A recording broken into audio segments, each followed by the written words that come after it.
Mari Bapak Ibu Saudaraku sekalian kita membaca firman Tuhan dari kitab Kejadian 27 ayat yang pertama sampai 46. Demikian firman Tuhan. Ketika Ishak sudah tua dan matanya telah kabur sehingga ia tidak dapat melihat lagi, dipanggilnyalah anak. Dipanggilnyalah Esau, anak sulungnya, serta berkata kepadanya, "Anakku," sahut Esau. "Ya, Bapa," berkatalah Ishak. "Lihat, aku sudah tua.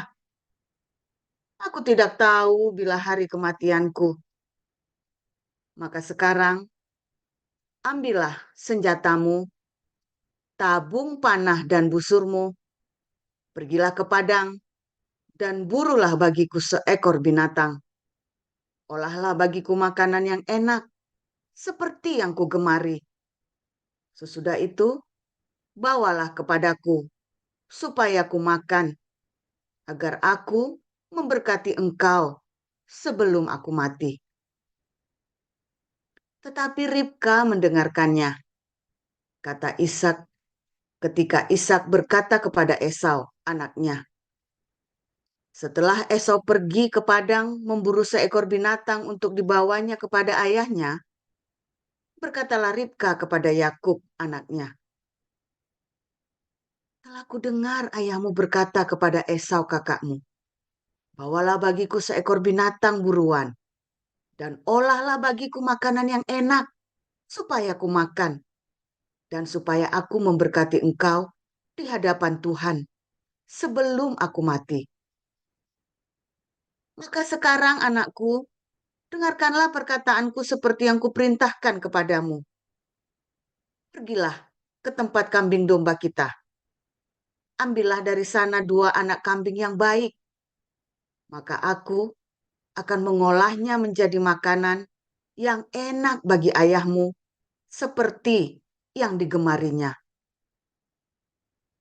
Itu kepada ayahmu, supaya dimakannya, agar dia memberkati engkau sebelum ia mati." Lalu kata Yakub kepada Ribka ibunya, "Tetapi Esau kakakku adalah seorang yang berbulu badannya, sedang aku ini kulit-kulicin. Mungkin ayahku akan meraba aku, maka nanti ia akan menyangka bahwa aku mau memperolok-olokkan dia. Dengan demikian, aku akan mendatangkan kutuk atas diriku dan bukan berkat." Tetapi ibunya berkata kepadanya, "Akulah yang menanggung kutuk itu, anakku. Dengarkan saja perkataanku. Pergilah, ambil kambing-kambing itu." Lalu ia pergi mengambil kambing-kambing itu dan membawanya kepada ibunya. Sesudah itu, ibunya mengolah makanan yang enak seperti yang digemari ayahnya. Kemudian Ribka mengambil pakaian yang indah kepunyaan Esau, anak sulungnya, pakaian yang disimpannya di rumah, lalu disuruhnyalah dikenakan oleh Yakub, anak bungsunya. Dan kulit anak kambing itu dipalutkannya pada kedua tangan Yakub dan pada lehernya yang licin itu. Lalu ia memberikan makanan yang enak dan roti yang telah diolahnya itu kepada Yakub, anaknya. Demikianlah Yakub masuk ke tempat ayahnya serta berkata, "Papa," sahut ayahnya. "Ya, anakku, siapakah engkau?" kata Yakub kepada ayahnya. "Kulah Esau, anak sulungmu. Telah kulakukan seperti yang Bapa katakan kepadaku. Bangunlah, duduklah, dan makanlah daging buruan masakanku ini, agar Bapa memberkati aku." Lalu Ishak berkata kepada anaknya itu, "Lekas juga engkau mendapatnya, anakku," jawabnya, "karena Tuhan Allahmu membuat aku mencapai tujuanku." Lalu kata Ishak kepada Yakub, "Datanglah mendekat, anakku, supaya aku meraba engkau. Apakah engkau ini anakku Esau atau bukan?" Maka Yakub mendekati Ishak ayahnya, dan ayahnya itu merabanya serta berkata, "Kalau suara, suara Yakub. Kalau tangan, tangan Esau." Jadi Ishak tidak mengenal dia karena tangannya berbulu seperti tangan Esau kakaknya. Ishak hendak memberkati dia. Tetapi ia masih bertanya, "Benarkah engkau ini anakku Esau?" Jawabnya, "Ya." Lalu berkatalah Ishak, "Dekatkanlah makanan itu kepadaku, supaya ku makan daging buruan masakan anakku, agar aku memberkati engkau." Jadi didekatkannya lah kepada ayahnya, lalu ia makan. Dibawanya juga anggur kepadanya, lalu ia minum. Berkatalah Ishak ayahnya kepadanya, "Datanglah dekat-dekat dan ciumlah aku, anakku." Lalu datanglah Yakub dekat-dekat dan diciumnyalah ayahnya. Ketika Ishak mencium bau pakaian Yakub, diberkatinyalah dia, katanya, "Sesungguhnya bau anakku adalah sebagai bau padang yang diberkati Tuhan. Allah akan memberikan kepadamu embun yang dari langit dan tanah-tanah gemuk di bumi dan gandum serta anggur berlimpah-limpah. Bangsa-bangsa akan takluk kepadamu dan suku-suku bangsa akan sujud kepadamu. Jadilah tuan atas saudara-saudaramu dan anak-anak ibumu akan sujud kepadamu. Siapa yang mengutuk engkau, terkutuklah ia. Dan siapa yang memberkati engkau, diberkatilah ia." Setelah Ishak selesai memberkati Yakub, dan baru saja Yakub keluar meninggalkan Ishak ayahnya, pulanglah Esau kakaknya dari berburu. Ia juga menyediakan makanan yang enak, lalu membawanya kepada ayahnya. Katanya kepada ayahnya,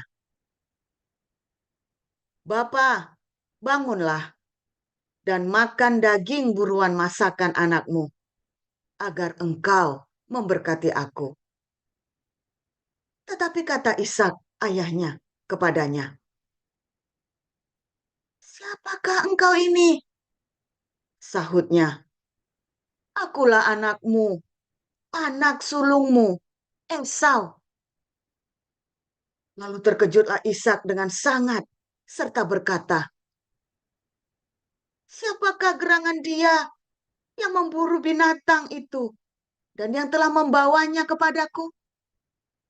Aku telah memakan semuanya sebelum engkau datang dan telah memberkati dia, dan dia akan tetap orang yang diberkati."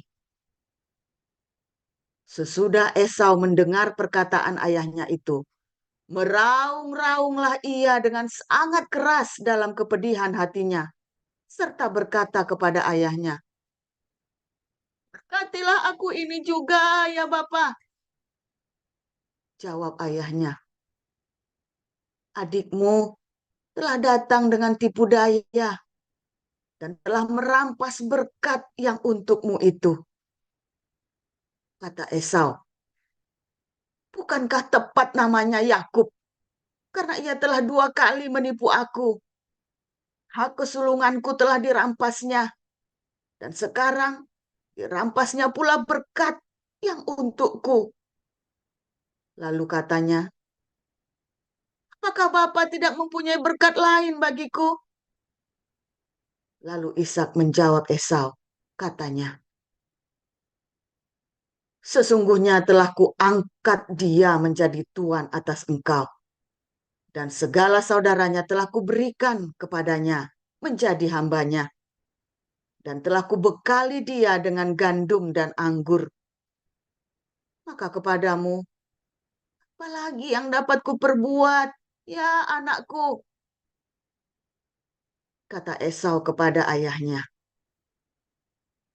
Hanya berkat yang satu itukah ada padamu, ya Bapa? Berkatilah aku ini juga, ya Bapa. Dan dengan suara keras, menangislah Esau. Lalu Ishak ayahnya menjawabnya, sesungguhnya tempat kediamanmu akan jauh dari tanah-tanah gemuk di bumi, dan jauh dari embun dari langit di atas. Kau akan hidup dari padangmu, dan engkau akan menjadi hamba adikmu. Tetapi akan terjadi kelak apabila engkau berusaha sungguh-sungguh, maka engkau akan melemparkan kuk itu dari tengkukmu. Esau menaruh dendam kepada Yakub karena berkat yang telah diberikan oleh ayahnya kepadanya. Lalu ia berkata kepada dirinya sendiri, hari-hari berkabung karena kematian ayahku itu tidak akan lama lagi. Pada waktu itulah Yakub, adikku, akan kubunuh. Ketika diberitahukan perkataan Esau, anak sulungnya itu kepada Ribka, maka disuruhnyalah memanggil Yakub, anak bungsunya, lalu berkata kepadanya, Esau kakakmu bermaksud membalas dendam membunuh engkau. Jadi sekarang, anakku, dengarkanlah perkataanku. Bersiaplah engkau dan larilah kepada Laban, saudaraku, ke Haran. Dan tinggallah padanya beberapa waktu lamanya, sampai kegeraman dan kemarahan kakakmu itu surut daripadamu, dan ia lupa pada apa yang telah engkau perbuat kepadanya. Kemudian aku akan menyuruh orang menjemput engkau dari situ. Mengapa aku akan kehilangan kamu berdua pada satu hari juga? Kemudian Ribka berkata kepada Ishak, aku telah jemu hidup karena perempuan-perempuan Het itu. Jikalau Yakub juga mengambil seorang istri dari antara perempuan negeri ini, semacam perempuan Het itu, apa gunanya aku hidup lagi? Demikian.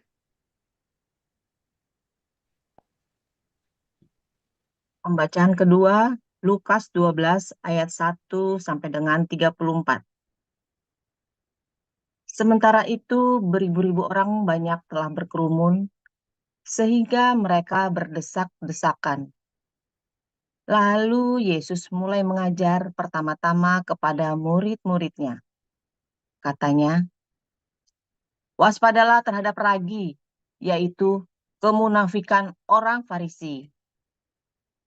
Tidak ada sesuatu pun yang tertutup yang tidak akan dibuka, dan tidak ada sesuatu pun yang tersembunyi yang tidak akan diketahui.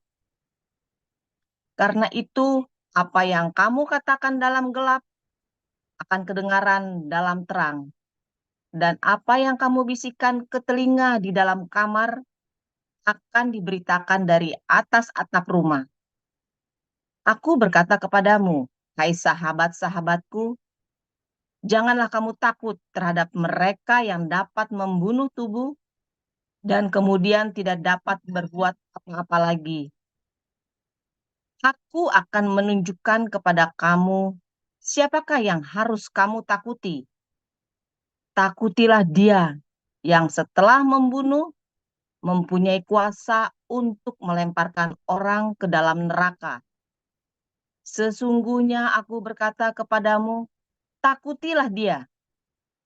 Bukankah burung pipit dijual 5 ekor 2 duit? Sungguh pun demikian, tidak seekor pun daripadanya yang dilupakan Allah. Bahkan rambut kepalamu pun terhitung semuanya. Karena itu jangan takut, karena kamu lebih berharga daripada burung pipit. Aku berkata kepadamu, setiap orang yang mengakui aku di depan manusia, Anak Manusia juga akan mengakui dia di depan malaikat-malaikat Allah. Tetapi barang siapa menyangkal aku di depan manusia, ia akan disangkal di depan malaikat-malaikat Allah. Setiap orang yang mengatakan sesuatu melawan Anak Manusia, ia akan diampuni. Tetapi barang siapa menghujat Roh Kudus, ia tidak akan diampuni. Apabila orang menghadapkan kamu kepada majelis-majelis atau kepada pemerintah-pemerintah dan penguasa-penguasa, janganlah kamu khawatir bagaimana dan apa yang harus kamu katakan untuk membela dirimu. Sebab pada saat itu juga Roh Kudus akan mengajar kamu apa yang harus kamu katakan. Seorang dari orang banyak itu berkata kepada Yesus, "Guru, katakanlah kepada saudaraku supaya ia berbagi warisan dengan aku." Tetapi Yesus berkata kepadanya, "Saudara siapakah yang telah mengangkat aku menjadi hakim atau pengantara atas kamu?" Katanya lagi kepada mereka, "Berjaga-jagalah dan waspadalah terhadap segala ketamakan, sebab walaupun seorang berlimpah-limpah hartanya, hidupnya tidaklah tergantung daripada kekayaannya itu." Kemudian ia mengatakan kepada mereka suatu perumpamaan, katanya, "Ada seorang kaya, tanahnya berlimpah-limpah hasilnya. Ia bertanya dalam hatinya, apakah yang harus aku perbuat? Sebab aku tidak mempunyai tempat di mana aku dapat menyimpan hasil tanahku." Lalu katanya, inilah yang akan aku perbuat. Aku akan merombak lumbung-lumbungku dan aku akan mendirikan yang lebih besar.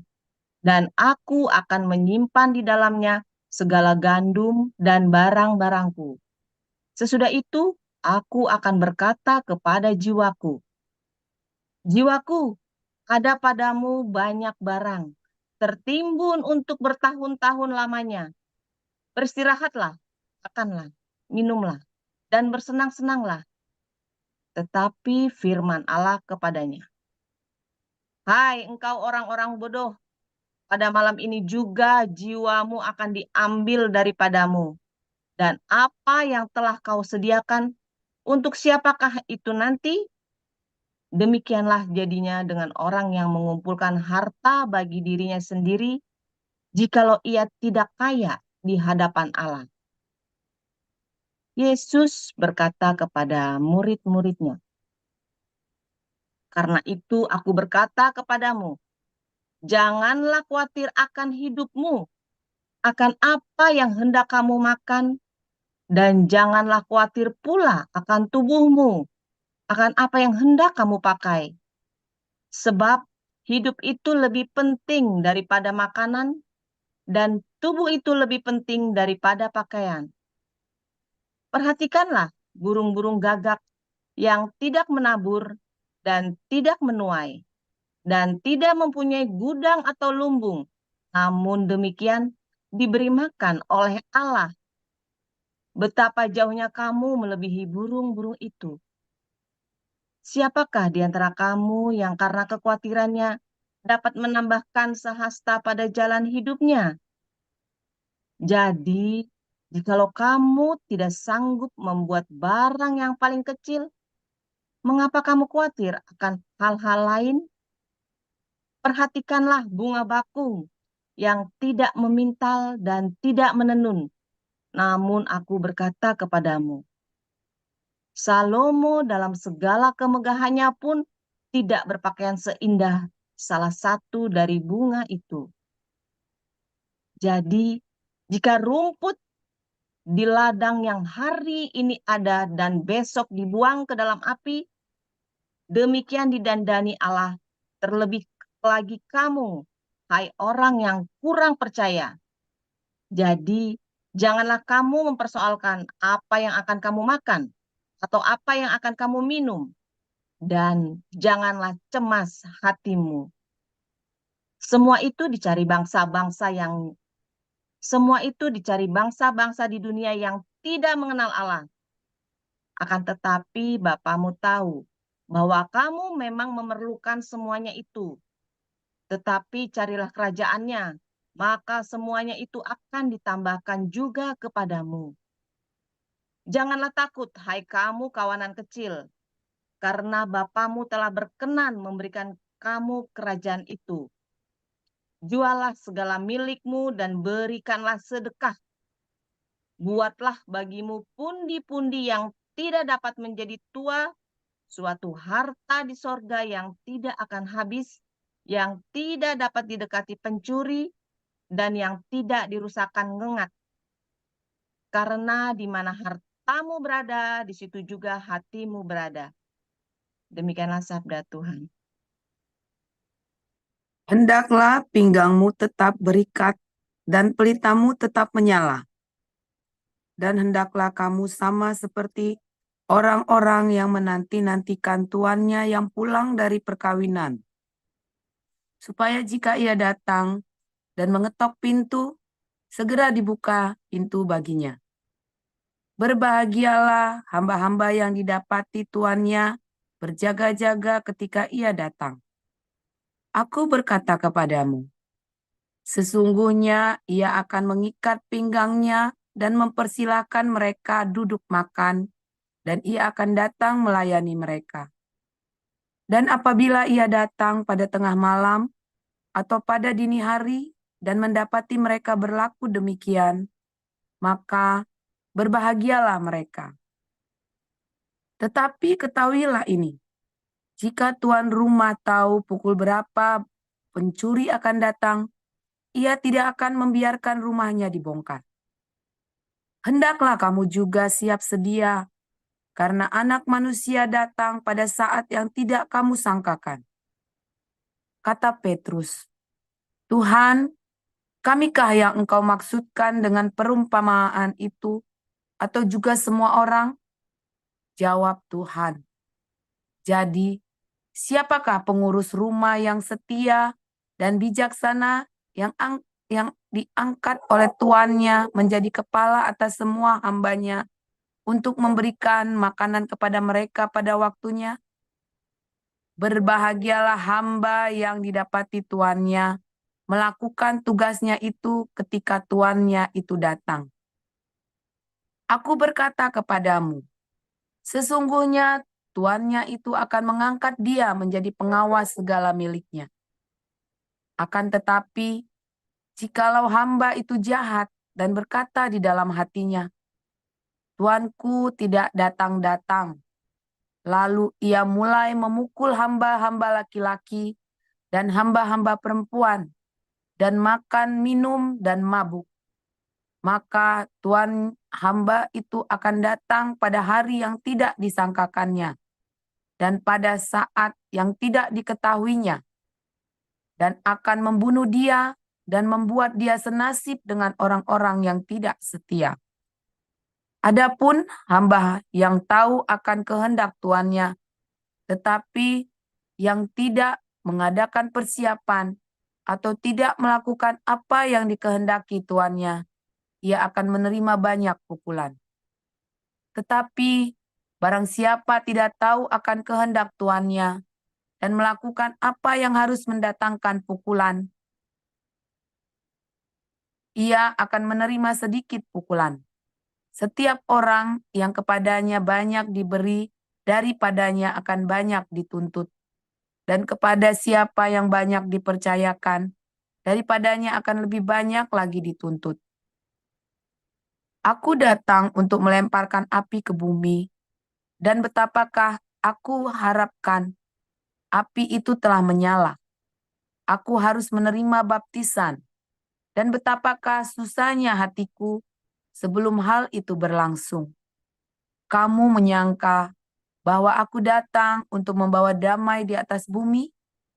Bukan, kataku kepadamu, bukan damai, melainkan pertentangan. Karena mulai dari sekarang akan ada pertentangan. Karena mulai dari sekarang akan ada pertentangan antara 5 orang di dalam satu rumah. 3 melawan 2 dan 2 melawan 3. Mereka akan saling bertentangan. Ayah melawan anaknya laki-laki dan anak laki-laki melawan ayahnya. Ibu melawan anaknya perempuan dan anak perempuan melawan ibunya. Ibu mertua melawan menantunya perempuan dan menantu perempuan melawan ibu mertuanya. Yesus berkata pula kepada orang banyak, apabila kamu melihat awan naik di sebelah barat, segera kamu berkata, akan datang hujan, dan hal itu memang terjadi. Dan apabila kamu melihat angin selatan bertiup, kamu berkata, hari akan panas terik, dan hal itu memang terjadi. Hai orang-orang munafik, rupa bumi dan langit, kamu tahu menilainya. Mengapakah kamu tidak dapat menilai zaman ini? Dan mengapakah engkau juga tidak memutuskan sendiri apa yang benar? Sebab jikalau engkau dengan lawanmu pergi menghadap pemerintah, berusahalah berdamai dengan dia selama di tengah jalan, supaya jangan engkau diseretnya kepada hakim, dan hakim menyerahkan engkau kepada pembantunya, dan pembantu itu melemparkan engkau ke dalam penjara. Aku berkata kepadamu, engkau tidak akan keluar dari sana sebelum engkau membayar hutangmu sampai lunas. Demikian firman Tuhan. Amin. Terima kasih para lektor, terima kasih Ibu Nerliana, Ibu Rima, dan Ibu Linda Simarmata. Terima kasih Pak Mulia di Multimedia. Judul firman Tuhan pagi ini, Israel mencuri tanah. Silakan Pastor Paul.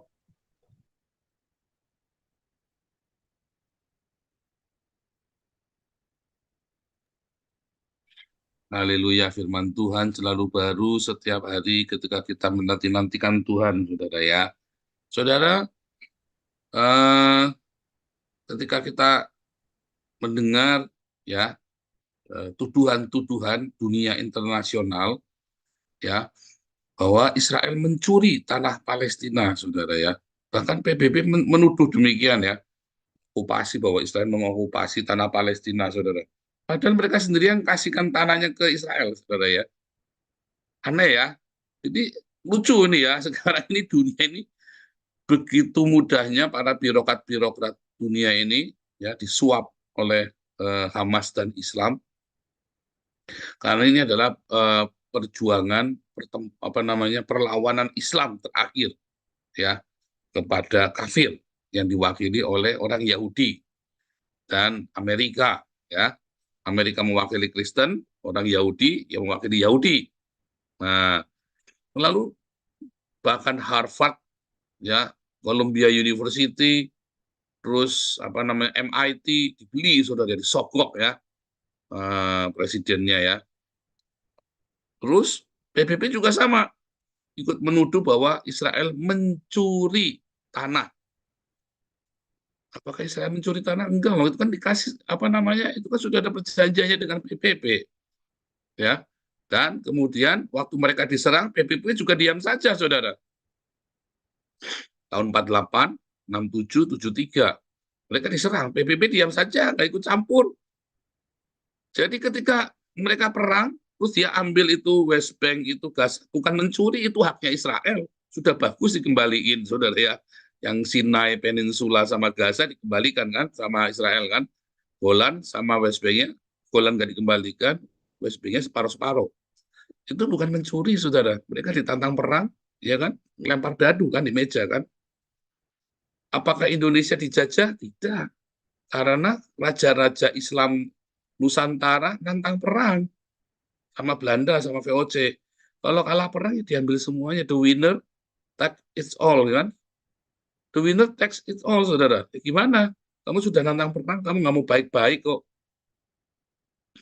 Serius, saudara ya. Hati-hati dengan tantangan-tantangan seperti itu. The winner takes it all, saudara. Jangan pernah main-main dengan tantangan-tantangan seperti itu ya, saudara ya. Termasuk menantang kehidupan. Termasuk nyumpain orang. Ya.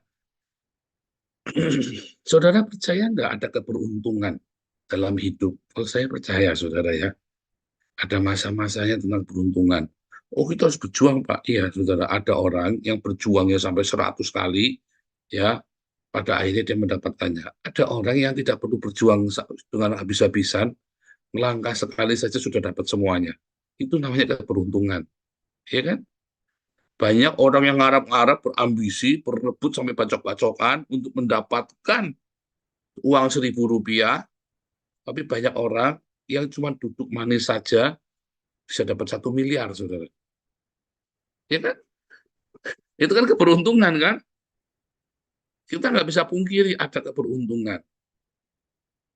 Nah, tetapi, saudara, ada orang yang menghargai keberuntungan, ada yang orang menyia-nyiakan keberuntungan itu. Itu namanya sial. Ya, orang sial itu bukan orang yang berusaha dengan keras untuk mencapai tujuannya, bukan. Orang sial itu adalah orang yang membuang keberuntungannya. Ya, orang yang menyia-nyiakan keberuntungannya. Berapa banyak? Saya pernah menyia-nyiakan keberuntungan saya. Ya, dengan apa? Dengan kesombongan. Nah, apakah Anda menyia-nyiakan keberuntungan Anda dengan kesombonganmu?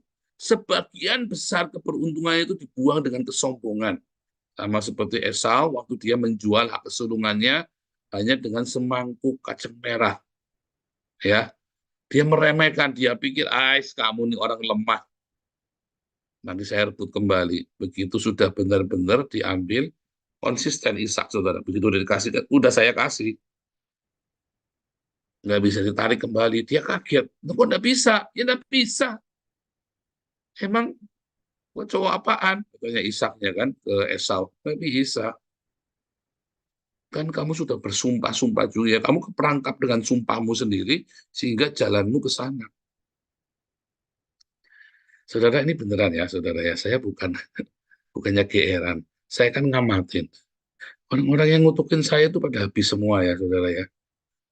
Selama saya hidupnya benar, oke, saya jangan belok. Orang ngutukin saya, orang bikin saya sial, orang bikin saya susah. Jalan hidupnya ruwet aja bohongnya mereka. Oke, ruwet aja, saudara.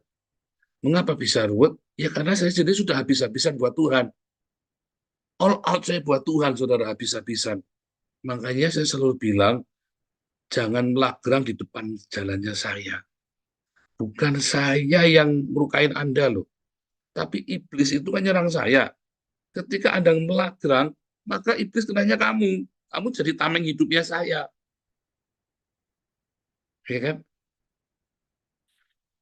The winner takes it all.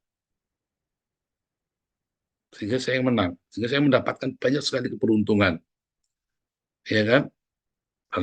Dalam komunitas kita, di dalam apa namanya, berkat jasmani dan rohani. Orang-orang yang tewas ini di alam roh itu ada diambil, saudara, rezekinya. Karena harus ada keseimbangan kan. Tanpa sadar rezekinya di alam roh itu dipindahkan ke saya, dijarah, saudara. Menjarah. Ya, menjarah. Namanya menjarah itu ya, kalau orang-orang karismatik itu bilang ya, mereka tanpa pengertian ya, kita menjarah harta orang-orang yang tidak percaya kepada Tuhan. Mereka nggak ngerti, doanya kan begitu kan. Orang yang dengar menjarah, menjarah, menjarah, gundulmu peang. Ada saudara tahu nggak itu orang gereja karismatik ada doa menjara kekayaan harta bangsa-bangsa itu? Ya, langsung para pengusaha-pengusaha mikirnya apa? Tahun 98 ini pendeta Edan ngajari kayak 98 lagi jarah-jarahan. Iya, saudara harus jelasin dari awalan di kelas profetik saya jelaskan ya. Ketika orang berkonflik, yes, lalu yang satu meresponi dengan benar, yang satu meresponi dengan cara yang nggak benar, saudara. Maka rezeki orang yang merespon nggak benar itu sudah dipindah kepada orang yang benar ini, saudara. Ya, ulangi ya. Ketika orang berkonflik, jeder. Yang meresponi dengan tidak benar, maka rezekinya diambil dipindah ke yang benar ini, saudara. Ya, itu nanti ya, itu ada menjarah kekayaan bangsa-bangsa. Nah, itu ya. Itu yang disebut dengan menjarah kekayaan bangsa-bangsa. Jadi setiap kali Anda berkonflik dengan orang, kamu harus punya sikap yang benar, hati yang benar. Nanti rezekimu tidak akan hilang, saudara. Justru semua orang yang berkonflik denganmu itu rezekinya akan dipindah ke kamu, saudara. Iya, karena kamu yang menang. Di dalam alam roh, kamu yang menang. Kok jadi percaya tuyul tahayul? Nah, makanya nanti di kelas profetik saya jelaskan logikanya ya secara detail. Tetapi yang sederhana, saudara ya, orang berkonflik, dunia nonton, saudara. Apalagi ini di media sosial, dunia nonton. Dulu saya pernah jadi, kalau kamu berkonflik, jangan kamu ngatain yang tidak baik pada musuhmu pertama kali. Yang ngatain nggak baik, ya dia yang kalah, saudara. Seperti orang bawa sendok, tuh ya. Sendoknya mana, Mak? Ini, Mak. Tahu sini, Mak. Nah, itu udah ada kelereng ya, Mak. Ini, saudara ya, ini kan sendok ini kan, kelihatan kan? Seperti lomba bawa kelereng di atas sendok. Jalan ya. Itu kamu ngomong, jatuh kamu kalah, saudara. Ketika berkonflik kamu harus hati-hati.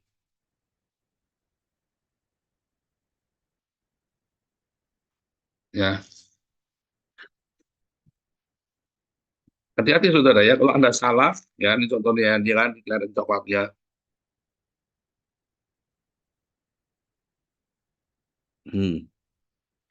Harus hati-hati saudara ya.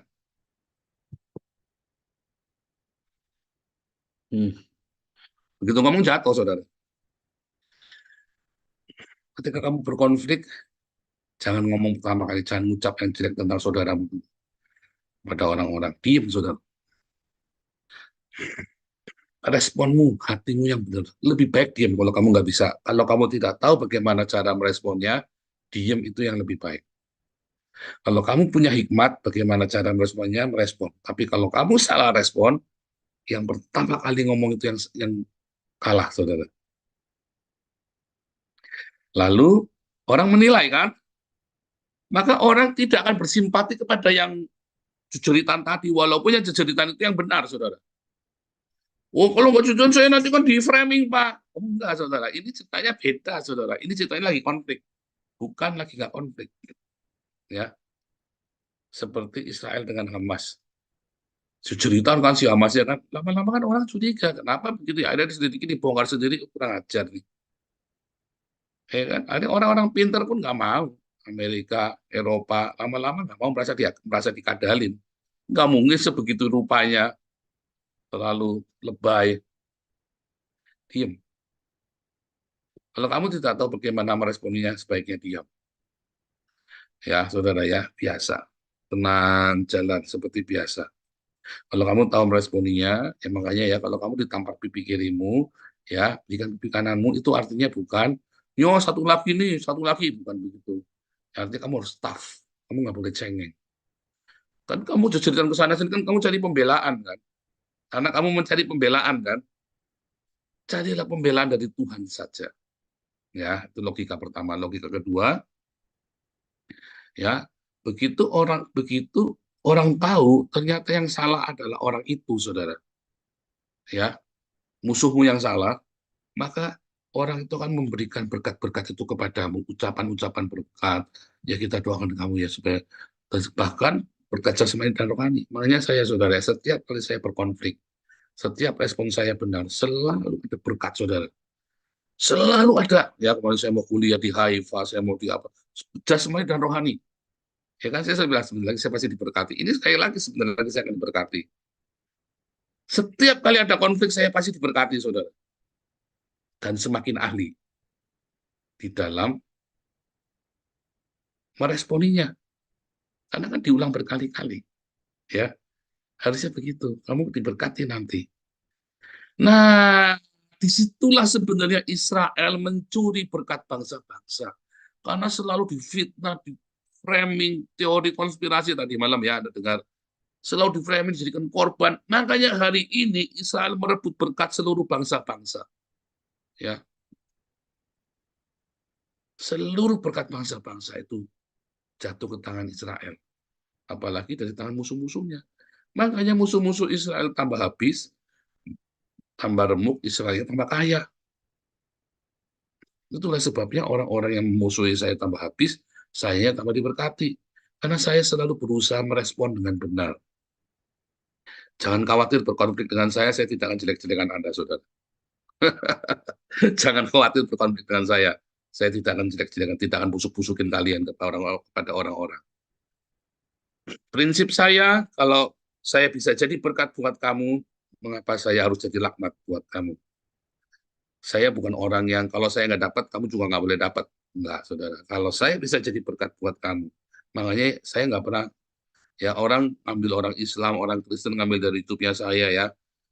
Wah, mereka kadang-kadang viewernya di saya cuma 50.000, mereka sudah 300.000 ya. Kayak bersuka cita, hati gembira itu ya. Semangat lapak, panen banyak. Saya senang, saudara ya. Saya senang. Nggak malah tak matiin, tak strike YouTube-nya. Enggak, saudara ya. Orang Islam juga banyak yang ngambil YouTube-nya saya. Ya biar, mereka diberkati kan. Gitu. Kalau saya nggak dapat, kamu bisa memperoleh, berarti nanti saya akan dapat dari lainnya, saudara. Dan benar, saya dapat berkatnya dari lainnya. Karena mereka sering memviralkan video saya akan jadi terkenal. Itu berkat buat saya. Yang mereka nggak sadari dan saya juga dulu nggak ngerti. Ya kan? Makanya akhirnya orang banyak mengenal saya dari YouTube-nya mereka ini. Ada orang yang begitu nama Joseph Paulusang sudah anti pendeta-pendeta, tapi mereka nonton hati gembira, dapur sukacita, suara sangkakala, LTOM satu teropong semat lapak, embun pagi, mereka masuk. Lalu mereka masuk. Pavel ya suka potong-potong video saya juga, ya kan? Begitu, saudara ya. Jadi kalau hatimu benar, dasarnya hatimu benar. Tadi malam saya satu terakhir ya, dasarnya hatimu benar. Maka semua buahnya akan benar juga. Dan orang-orang yang beserta kamu itu nanti akan dibenarkan juga. Kalau hati kamu sudah busuk, ya kamu akan mengeluarkan hal-hal yang busuk. Orang-orang yang bersama kamu juga busuk juga. Ya kan? Itu ya. Dari situlah kekayaan bangsa-bangsa datang kepadamu. Ya, nanti lebih detailnya di kelas profetik. Tuhan Yesus memberkati.